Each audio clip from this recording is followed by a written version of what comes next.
Hey there, I'm Jo Pronger-Boone, and I publish using my maiden name, Jo Pronger-Faulkner.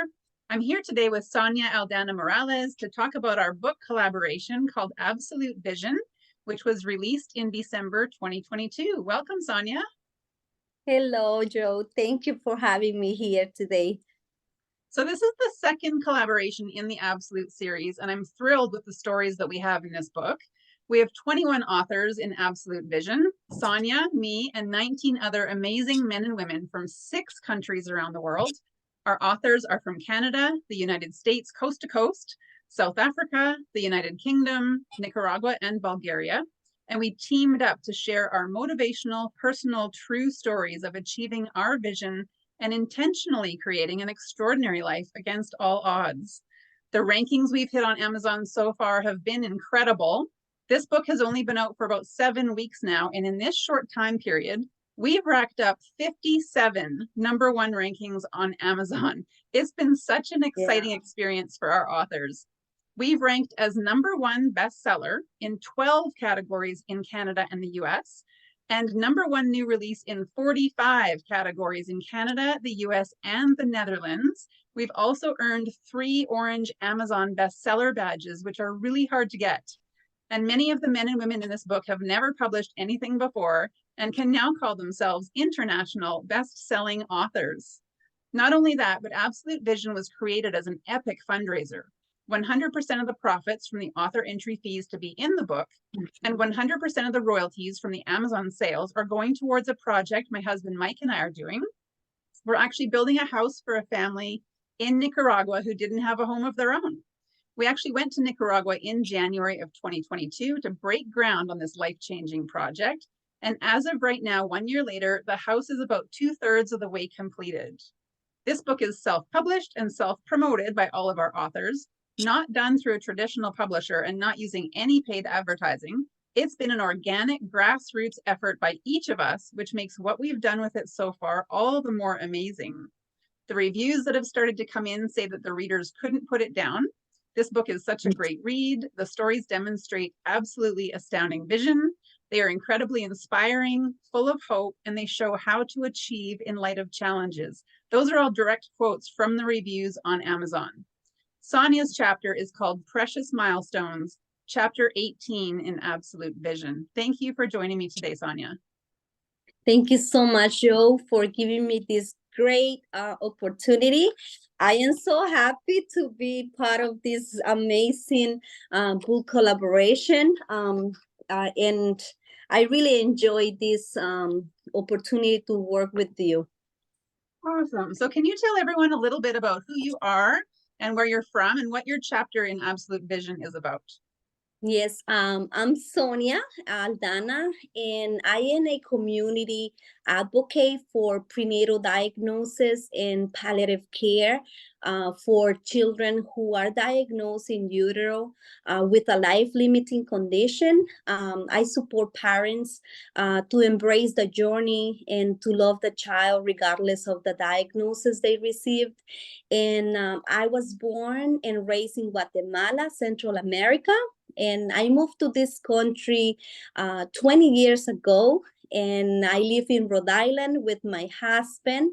We have been married for 14 years, and we are expecting our 5th baby, and baby's due March 29. Pretty soon, baby's gonna be here.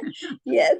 And we have 3 children here with us, and we have Angela, our second daughter, who was the inspiration in this book. My chapter, it's called Precious Milestone, because I do share the story of my husband and I receiving a prenatal diagnosis for our daughter, second child. She was diagnosed with anencephaly, which is a severe brain malformation, so severe that she was considered incompatible with life after being born. So my chapter, it's our story of receiving the devastating news and how my husband and I, we embrace our daughter. For us, the diagnosis didn't matter. We love our child, and if we only had a few months for her with her, we knew that we wanted to embrace her, to celebrate her life, and to give her all the love we could do, we could give her. And that's what I share in this book, in this chapter, is my about the grief of a mother, the grief about the impending loss, the impending death of the child you love greatly, and the journey that we chose to take. And she was, we were told that she was gonna die, but she did not. We received 3 years and 8 months, and that was such a miracle. We call her our blessing. She was the one who taught us so much in life, depending on us, but also as well, she had her own personality. She smiled, she could, of course, she didn't walk, but her story went through so many countries in the United, like around the world, and so many lives that she touched. And that's what I share, her life, her, and also her death, and also her legacy, and how she helped us in our family, how much we love her. And that's what I hope, and I also, that's why I do what I do, is to help parents to embrace the journey and to love their child, and give them all the love, and let the baby die naturally in their arms. And that's why I advocate for prenatal and palliative care for babies who are have a life limiting condition. Amazing. And I just love your story because for so many reasons, but one of them just being how many lessons you learned from Angela. And you talk about those in your chapter, that, you know, how life was, you know, before and, you know, as she was, you know, coming into your family, and what you learned through that process, but also the reflections that you've had, you know, since having her, and what all of that really meant and taught you. So like you said, with her legacy, I mean, it's just, it's an incredible chapter. Yeah, and I always say that she not only came to us, but she came to the people. It's like everyone loved her. She was easy to love. I feel like a lot of people celebrated with us, celebrated her life, every little milestone, which is like lifting her hand for us is like, oh, what a big deal, right? But for her, it was a huge milestone, because that was something that she was not expected to do, like so like lifting her head up, or smiling, that was something that we were told that she was not gonna do. So of course, she was told that there was, the brain malformation was so bad, so the brain didn't fully develop, and the parts that were developed were little, like were smaller, and a lot of pieces in her brain were missing. So of course, against the odds and by the grace of God, she lived for a lot of time. And I feel like we advocated, and thanks God, we received this amazing medical team that also believed in Angela. They gave Angela a second opportunity in life. I'm very grateful with the doctors, palliative doctors, who gave Angela a new opportunity. It's like Angela was not just surviving, but thriving. She was like one day passed, another day passed, and she was still with us, and we were like so amazed, and it was such a blessing. We started cutting cakes every day, and I share about that in the book, about how we were celebrating her life, because every moment was precious, and she was here, so it was a moment to celebrate. Yes, it was sadness, of course, because we were like, okay, maybe it's gonna be today or it's gonna be tomorrow. So we were like with that anticipation of her death, but at the same time, we didn't want to focus on her death. We wanted to focus in her life. And that's what we did. That's why we were cutting so many cakes. But I feel like when we advocated, we look and we did research, we found these doctors who really believed on us and believed on Angela and wanted to do something more. So if she was here, let's treat her. Let's give her some treatment for her to continue living a happy life with the parents. We didn't know exactly how long more, but I'm grateful for the time that we received. And I feel like everyone loved her, the community, the support that we received from the community, from our church, from our family, and people who we didn't even know love her. People on Facebook who were so excited to see the picture of the cake, because that meant another day for Angela. So it was like a lot of lessons that we learned, not to take life for granted. Sometimes we don't think about our family or good friends, and we take them for granted. But then we have stories like mine, but it's not only my story, it's the story of so many families. It happens every day. Sometimes we think that, oh no, that's not gonna happen to me. That we can see on the TV or we can see in other people, and we think that that's not gonna happen to us. So then when this happens to us, it's like now we are in a shock, and it's like what we gonna do, and we are faced to make decisions.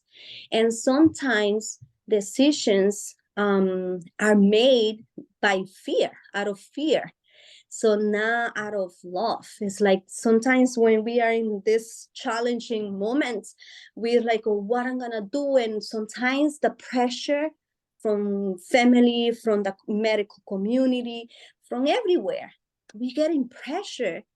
We are struggling, we are grieving, and now you have to make a decision for your child. But I encourage parents to sit, to know that a diagnosis doesn't change the love they have for their babies. So embrace that, embrace your child, and it doesn't matter how long this baby is gonna live.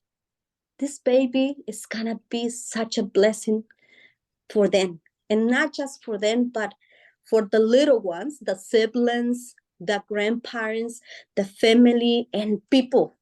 I didn't know that Angela was gonna touch that many people as she did.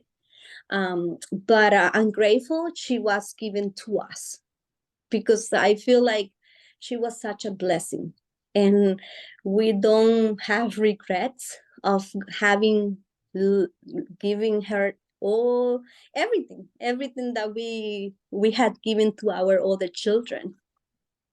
Amazing. So when you first found out about this collaboration, I know that you've been sharing about Angela's story for a long time, Yeah. but what made you decide to join into this book? Yeah, so I always wanted to an opportunity, and I got it, like in this book.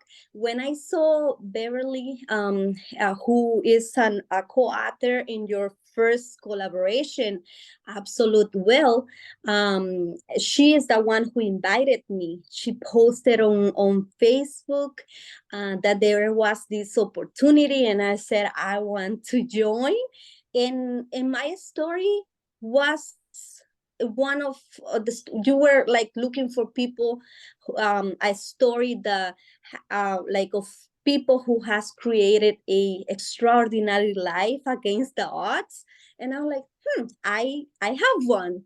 So I was so excited when you told me that I was in, because I knew that this was gonna be such an amazing opportunity to be able to share my story like in a published, like a book.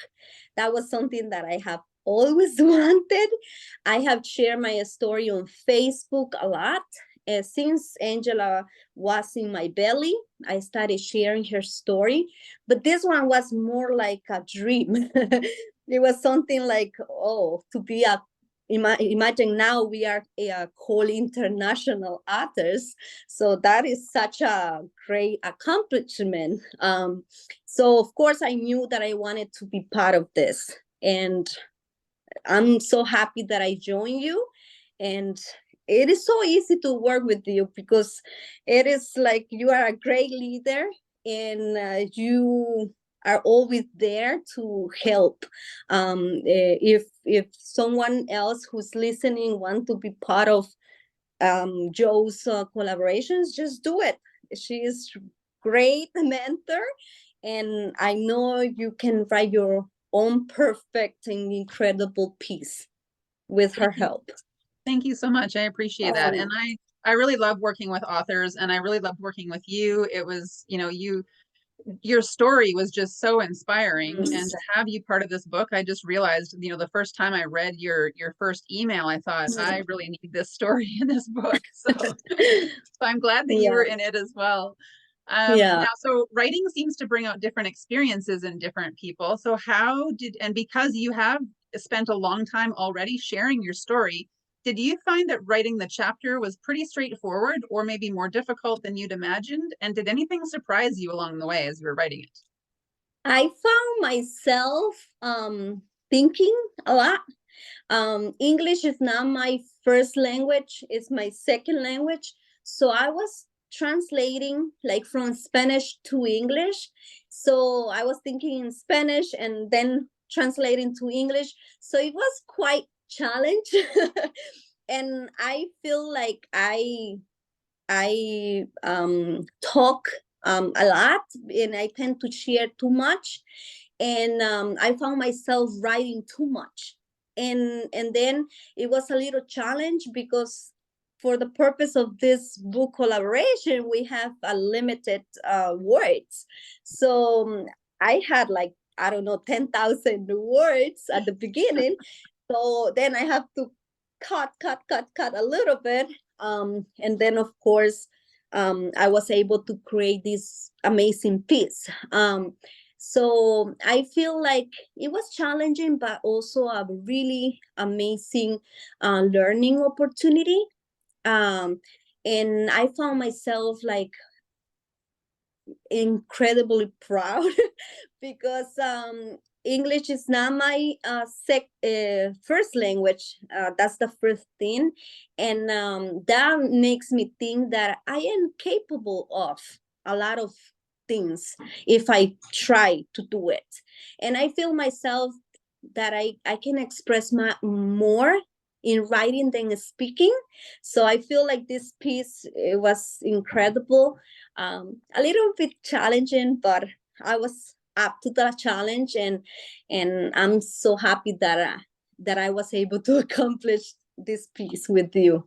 Amazing. And then you went on to translate your chapter, right, into Spanish, Yeah. which I think is just so cool.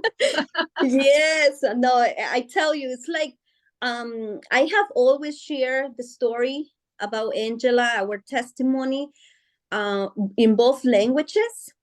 but this one in Absolute Vision, of course, is English, and now I translated to Spanish, and I'm also sharing that to the people, because there were so many people from so many other Spanish speaking countries that they were expecting to read the story. So of course I had to translate it to the Spanish. I love that. So based on this experience, do you think that you're going to want to write your own full-length book at some point in the future, or maybe be in another collaboration at some point? Yeah, my goal for this year is to finish my own book.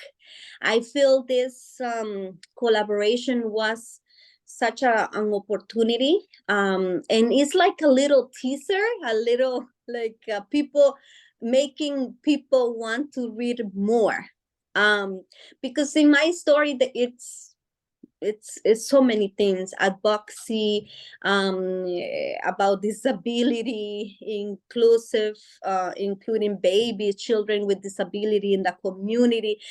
It's a lot of things that I want to share. So if I publish a book, my own book, I can share, like I can do it as a guide, or like as a resource for other families facing a prenatal diagnosis for their baby, and what to do, like what they can ask, or especially focusing on palliative care, for babies who are expected to be born, how to make memories with the babies, photography, which is very important when babies are gonna be born, expected to be born and die. There is such a little time that you need to do a lot of things, like take a lot of pictures, take a lot of memories. So it is important to guide these parents, to be a support for them, and to do something for them to alleviate the pain, the suffering, because at the moment of suffering, you are not thinking well. And but then when the baby is buried, you are empty, like you don't have a baby. And then there is a lot of course, babies, lactation after loss. Mothers do make milk, and there is no baby to feed. So I think there is a lot of things that we can share with them, to educate, and to do this book as a resource, as something that they can hold, and something like can help them, or to make a birth plan, a funeral preparations, which is something that no parent should be making while during pregnancy. So it is hard, but I feel like if we have something for them, it can give them a little tips or advices on what to do. Of course, I do understand that not all babies do live as Angela did. But you know what? It's just to prepare as much as you can. And yes, if baby live as longer as Angela, that's a blessing. But even if the baby dies at birth, we can do a lot to honor this baby, to celebrate, and to have a lot of memories with them, because memories do keep parents alive. It's like when there is sorrow and grief, we hold on those, and those memories that we created with the baby. So I feel like that's the book that I want to make. That's going to And be an incredible resource. That is just that is going to help a lot of yeah, people. Amazing. yeah.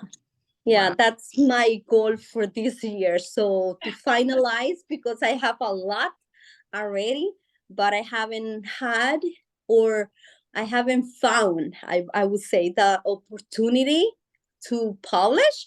But now I learned so much from you as a self-published. So probably that's gonna be the road to just do it as self-published than that traditional way. Mm-hmm. So what's your top piece of advice for someone who might be thinking that they want to become a published author? Yeah, go for it. I feel like if I did it, you can also do it. Sometimes we are the ones who put the limits on us, and we are capable of to do anything we want. Only we have to set up a goal and put the steps in and all that and follow that dream. Sometimes we get stuck, but if we have a mentor like you and also to get some encouragement, let's just try to do it. It's like my husband always have taught me that if you don't try, you are not gonna know what you are capable of. So my husband is a great advocate. Like he makes me, he encouraged me a lot. So sometimes I find myself, I'm like, I don't know if I'm gonna be able to do this. But he told me, no, you can do it. Like, you are a very intelligent woman, so you can do it. And like, even if it is hard, try to do it. It's like, do not stay there. It's like, I know I can, it's gonna be hard. Yes, life is not easy.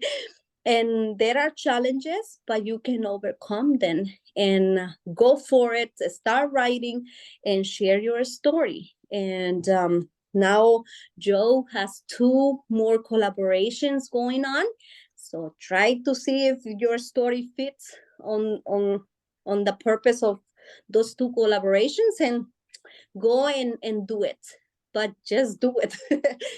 Amazing. I love that advice from you, and I love how supportive your husband is of you as well, and how encouraging. Yeah. That is amazing. You know, I always say, like, it's amazing.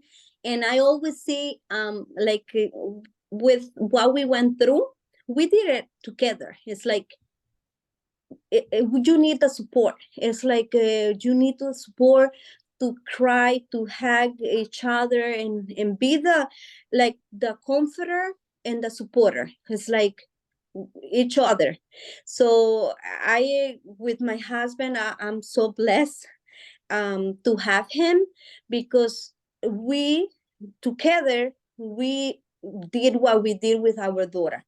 It's like we advocated, we love her, and I'm so grateful, I'm so blessed that he's my husband too. It's like, it's been 14 years already of marriage.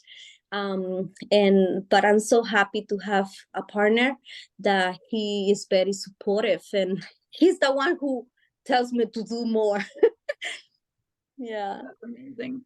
So I already know that you've got a pretty busy year planned, but let's just talk about what's coming up for you and what's next, right? You've got another little one that you're going to be welcoming into your family, Yes. and you've got your Yes. book that you're working on as well. Yeah. Of Those, course, I'm gonna be so busy, busy, busy in the summer. Yes. So the baby's due March 29. So that's gonna be another addition, another joy to our family. So the plans is to finish the book this year, but I'm looking for more places that I can go and speak. So I'm looking for more organizations who can invite me to come to their meetings or to their events. It can be in a church. It can be in an organization. I can talk about so many things. I can just prepare it. I can talk about disability and include those children in the church, in the community, and advocacy. I can talk about grief and love and so many things, because I learned coping skills that have helped me to move on. Of course, your child always is gonna be with you in your heart and in your mind, but I feel like I don't hold that pain of not having her. It's like she was so precious. She was the joy of our family, and we remember those beautiful moments the that we lived with her. And by honoring her, by celebrating her life, even though she's not here, we continue doing so much. So it feels like she's here. It's like we do a lot of things, like in her anniversaries.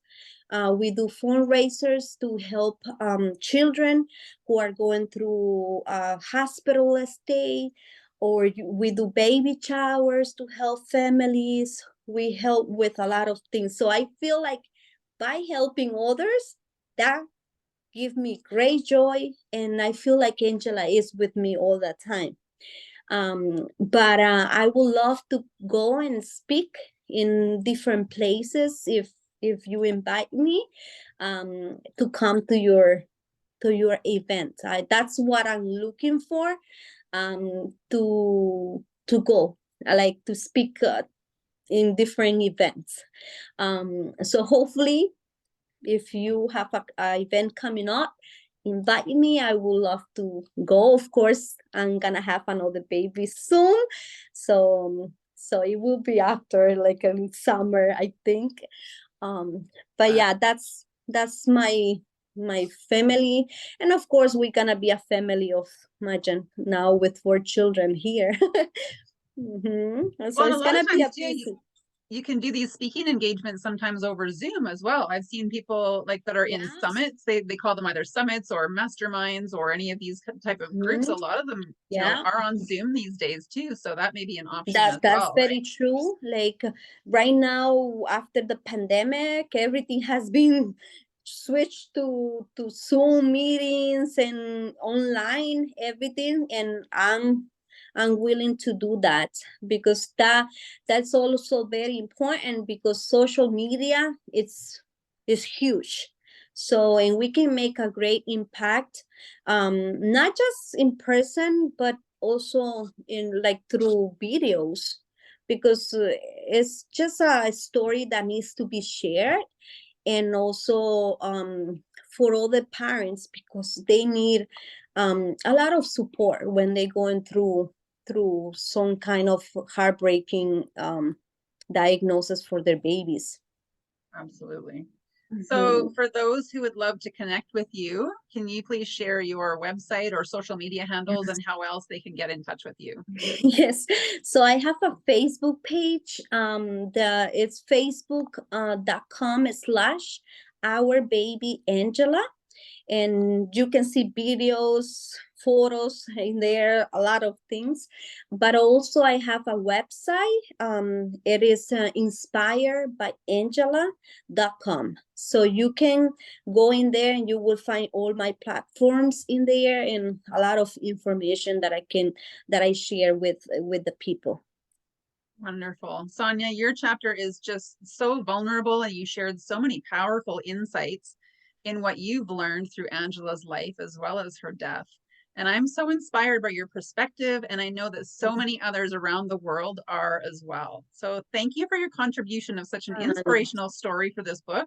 And thank you for spending the time with me today. I know. Thank you so much, Joe. And go and buy your book. My story, it's inspirational, but you have to read the other stories. So many great testimonies that I was touched, and I can relate a lot, because our stories from people who went through such a heartbreaking events in their life, but they were able to move forward, like putting one foot in front of the other, and were able to accomplish and reach their goals, and they didn't get stuck. So don't let your life be like, put you in, like, in a state that you cannot move. Just move forward, like putting one foot in front of the other, and get from there. Like, stop suffering from things that you can change. It's like, you can. Life is not easy. Life is challenging. Life is beautiful, but we can make it beautiful. And those, I feel like that those those hard events that we go through are the, like, in the future we tend to say, those were the events that gave me better understanding of my life, and was the event that helped me more reaching my a lot of different things that we have, gifts that we have inside that we don't know exactly that are there, but during those events we get to know we are capable of. So go and get your copy, and Joe is gonna list the place where you can buy this. You can buy it on Amazon, and read all the amazing stories. It's gonna be such a blessing for you in your life. If you are feeling depressed or feeling sad for yourself, don't do that. It's like embrace life and choose to laugh all the time. And that's what I wanted to say. And I'm so grateful for you, for your life, Joe. And you do such an amazing job. And keep doing what you do, because you are impacting people, and we are helping other families. And it's an honor for me to be part of this collaboration with you. Oh, thank you so much. I've really enjoyed having you in this book, and I always love talking to you. And yeah, so thank you very much for your time today. No, thank you so much, Joe. Take care. You too. Bye. Bye-bye.